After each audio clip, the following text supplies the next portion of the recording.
কারণ টাইগার আর লোমড়ি একে অপরের শত্রু।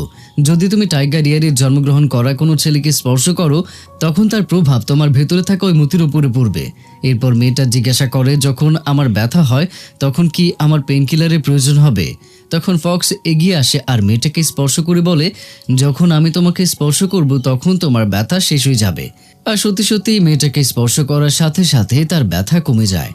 কিন্তু আশ্চর্যজনক ব্যাপার হলো এটা যে মতি 900 বছর ধরে লাল ছিল, সেটা হঠাৎ করে নীল কেন হয়ে গিয়েছে? মেয়েটা হাসপাতালে গিয়ে অপারেশন করে ওই মতি বের করে ফক্সকে দিতে চাচ্ছিল, কিন্তু ফক্স বলে, এমনিতেই তোমার পেটে কিছু পাওয়া যাবে না, কারণ ওই মতি অলরেডি পেলভেসের জায়গায় পৌঁছে গেছে। এই কথা শুনে মেয়েটা বুঝতে পারছিল না যে সে কি করবে। তখন ফক্স বলে, এখন আমাদের কাছে একটাই রাস্তা আছে, যে আমাদের দুজনকে একসাথে থাকতে হবে। যদিও তাদের প্রথম দেখা অদ্ভুত ছিল, কিন্তু তারপরেও মতির জন্য এটা প্রয়োজন। নিজেকে বাঁচানোর জন্য